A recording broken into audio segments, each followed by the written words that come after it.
Good evening, everyone. Welcome to our strategic analysis of Volvo Group. We'll be providing a comprehensive overview of the company's external environment, internal capabilities, current strategic choices, and a set of forward-looking recommendations. So we are a group of four people, Vivek, Bharat, Anurag, and Karthik. So here, the table of contents, you can find the introduction, microanalysis, macroanalysis, internal analysis of corporate strategy, business strategy, challenges and opportunities, TOWs, conclusion, recommendations, and the references.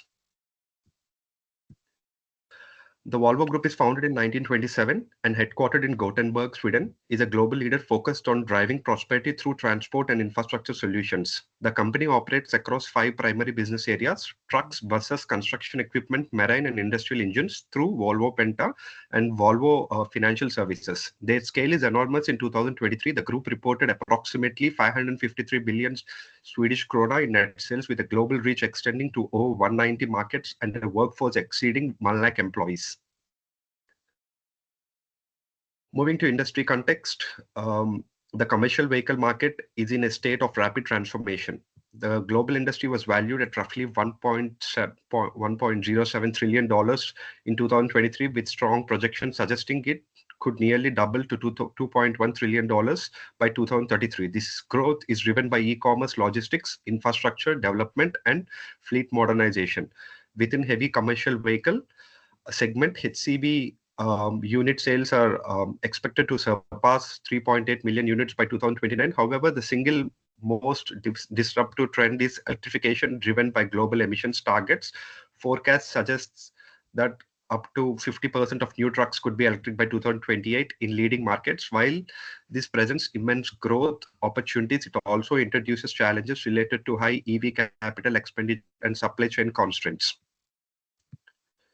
Our pestle analysis summarizes the critical external forces acting on Volvo. Politically, geopolitical risks are high, and new EU 2027 standards are forcing a total product line redesign economically, while overall demand is normalizing.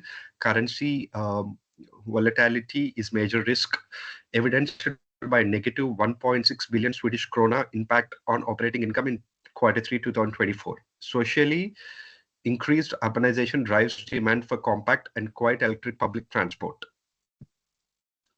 The technological factor is perhaps the most urgent. Volvo is in a high pace research and amplification D-cycle focused on EAD, electrification, automation, and digitalization. This demands high CapEx by also leads to efficiency gains, with production capacity expected to increase by 15% by 2025 through automation.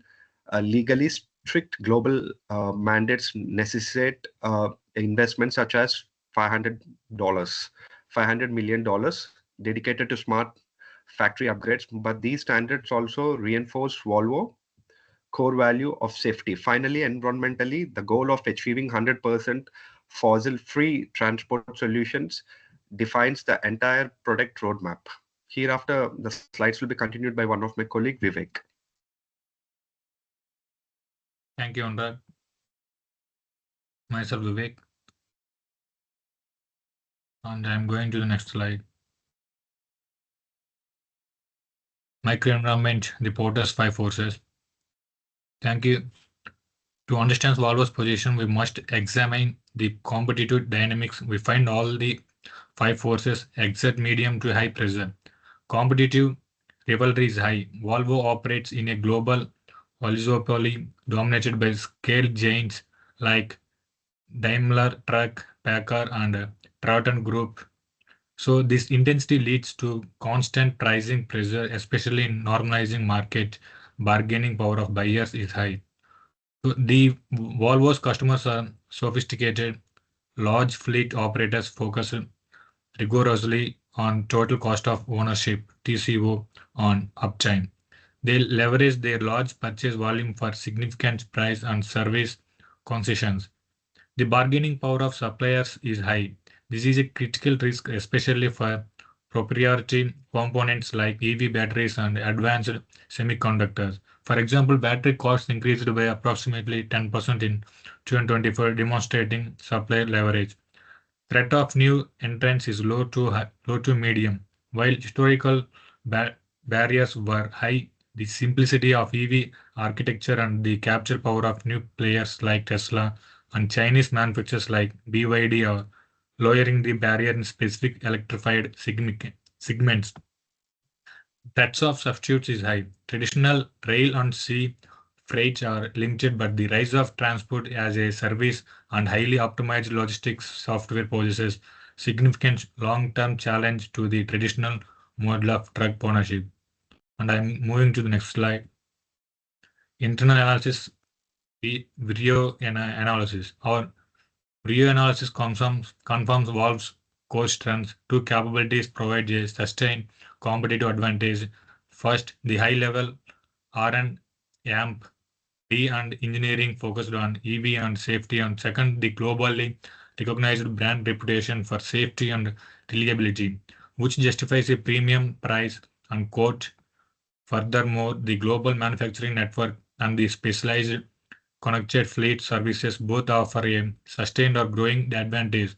These services provide high margin recurring revenue and ensure customer uptime, making them difficult for competitors to imitate Volvo's financial strength. Utilized through Volvo Financial Services also provides a sustained advantage in supporting high capex EV purchases. And I am going to next slide. Internal analysis, value chain analysis.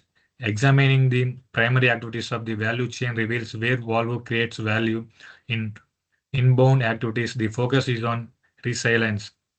This is evidenced by the strategic acquisition of the Proteria battery business and the Wasteport joint venture for hydrogen components in 2024 to secure essential supply and IP in operations. The company and 39 investment strategy focuses on manufacturing efficiency and flexibility, supported by the $500 million smart factory upgrades by 2025. Marketing and sales is effectively shifting its pitch from horsepower to total cost of ownership and fuel efficiency, resulting in strong order intake. I will now hand over to Speaker Dri, who will complete the value chain analysis and discuss Volvo's strategic choices. And I'm moving to the next slide. Value chain analysis. Thank you. Looking at the supportive activities, organizational infrastructure utilizes a global divisional structure with centralized management for operational decision making. HRM manages a workforce of over 102,000 employees worldwide, focusing on the skilled labor needed for R&M, AMD, and advanced. So they focus heavily on local sourcing and sustainability materials to manage risk and meet environment goals. Finally, technological aspects. And I'm going to the next slide. Corporate strategy, parenting and alliance strategies. In terms of corporate parenting, the Volvo Group provides strong strategic guidance across all its business units. The parent organization adds value by centralizing R&D in electrification, safety technologies, and software development, which allows each division, trucks, buses, construction equipment, and marine, to operate with a shared innovation rather than working in silos. A second parenting strength is Volvo's governance model, which ensures strict quality, safety, and sustainability alignment across all subsidiaries. Operational discipline. Thirdly, Volvo's financial strength as a parent enables high capital investment in new technologies such as battery factories, hydrogen fuel cells, and charging infrastructure. For example, the cell-centric joint venture with Daimler is accelerating fuel cell development. Their partnership with HR in India expands market reach in emerging economies, and these are alliances allow Volvo to share risk, scale faster, and strengthen its competitive position in the global transition toward sustainable transport. And next slide, my friend Karthik is.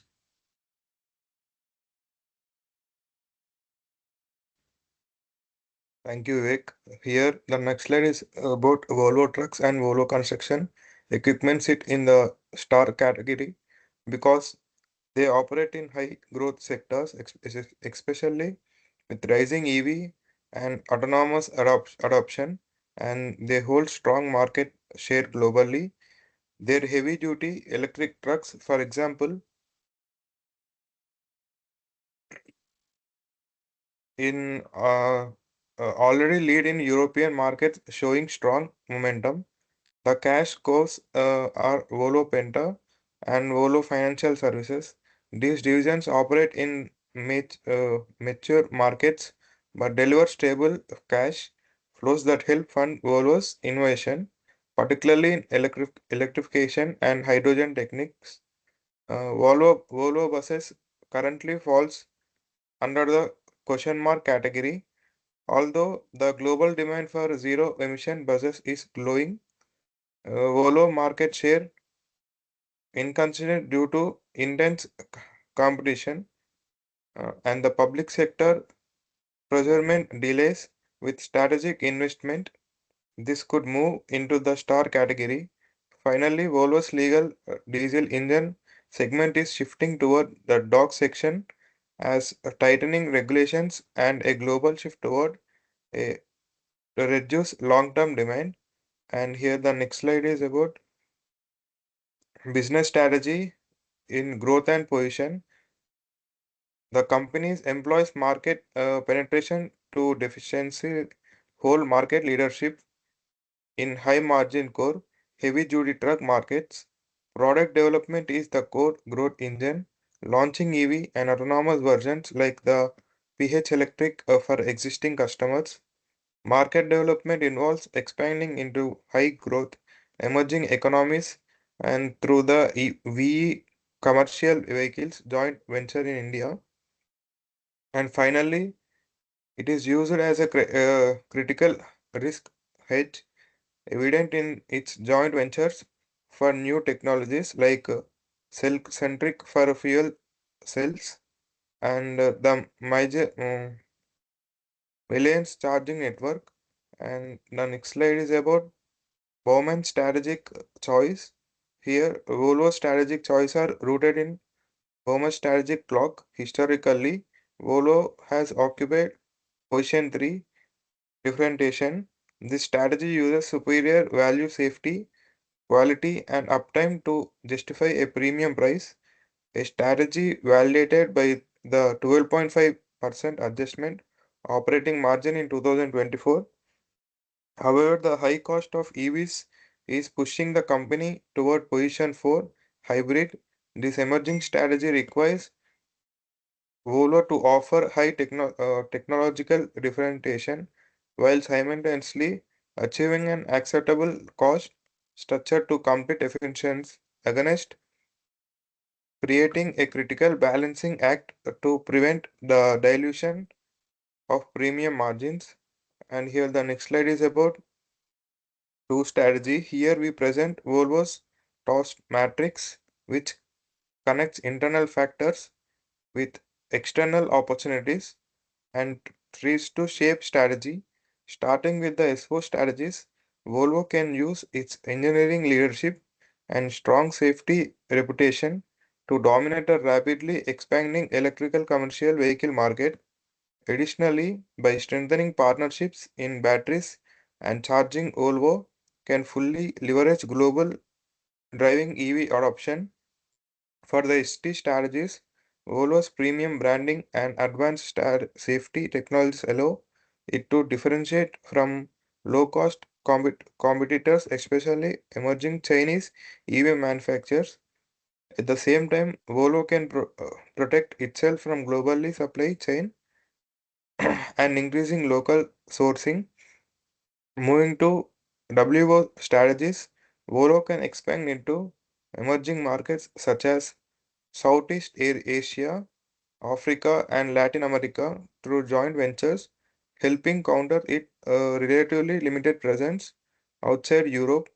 It can also ro- roll out by leveraging technology alliances in hydrogen and battery development. Lastly, the WT strategies focus on risk reduction. Volvo should reduce our reliance on the European market by global distribution and production. Alongside this, streamlining platforms and reducing manufacturing complexity will help Volvo defend margins against increasing competition. And the next slide will be explained by my friend Bharat.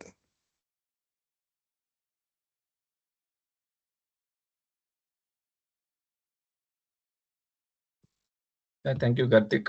Hi everyone. This is Bharat.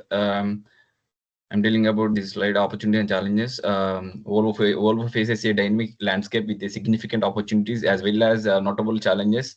On the opportunity slide, the global shift towards zero emission transport through electric and hydrogen trucks and create a strong growth potential, and especially as government increases incentives and infrastructure support. Volvo's investment in and electrification and its cell-centric hydrogen fuel cell joint venture position, it will to lead this transition.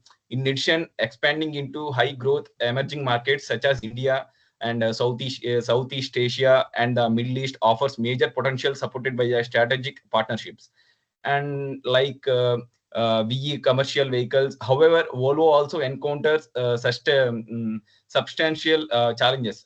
Competition in electric trucks in intensifying rapidly, particularly from Chinese players like BYD and new entrants such as a Tesla, and puts pressure on Volvo's premium pricing strategy. At the same time, the shift to EV and hydrogen technologies require extremely high capabilities investment, and while globally supply chain constraints around the batteries and semiconductors increase the cost, and volatilely balancing these opportunities and challenges will be critical for sustainable Volvo's competition advantage in the coming decade. And moving to the next slide, this slide strategic risk assessment. Our risk assessment highly five critical threats. High capex for EV and hydrogen is a high impact, high likelihood risk, and mitigated by strategic joint ventures and financing through Volvo Financial Services. Supply chain disruption for the critical components is being addressed through the long-term supplier contracts and increasing vertical integration. And competition is the third high impact risk, made by accelerating and R&D and strengthening the service offerings. By protectively tackling these risks with phased investment and strong partnerships, Volvo aims to navigate the transition successfully. And coming to the next slide, and critical evaluation. Our critical evaluation highlights several key points. Volvo differentiation strategy is strong, but the shift to EVs increases cost pressure, pushing the company towards a risk hybrid position. And internal external alignment is challenging. Pestel shows the technological urgency.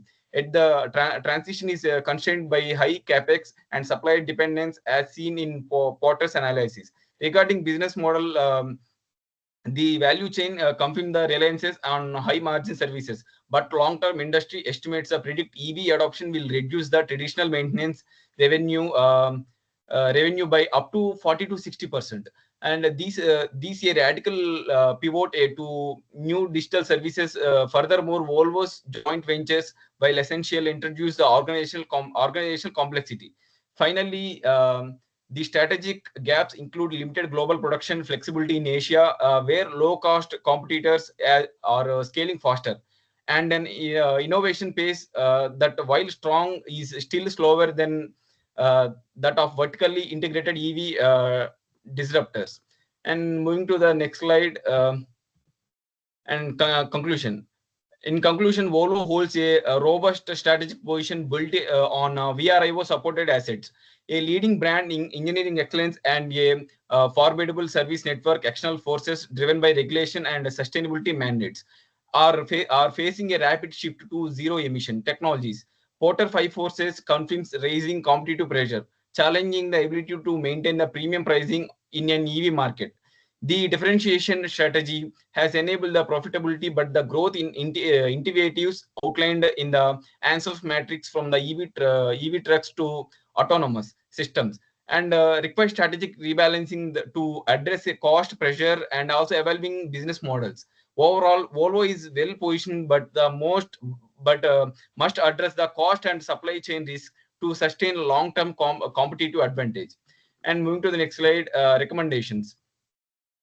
And based on our findings, we have processed the 5 core recommendations for the Volvo Group. First, accelerate cost and competitive electrification by increasing the vertical integration in batteries to reduce the supplier power and expanding modular EV platforms across all divisions to maximize scale economies. Second, the strategic global manufacturing flexibility by increasing Asia-based production capability to compete with the rapidly scaling Chinese OEMs and investing in localized EV component sourcing to reduce the financial and logistical risk.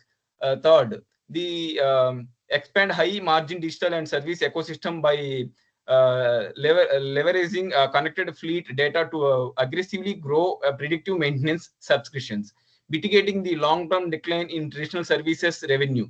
Fourth, the Diven strategic partnership by accelerating joint ventures like Celentric and Melens to Celentric Melens to secure early leadership in the hydrogen and charging infrastructures ecosystems.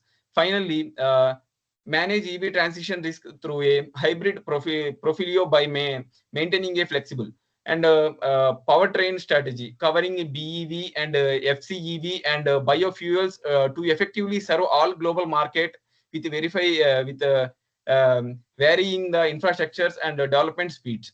And these are the reference we have taken to complete our assignment. And thank you everyone.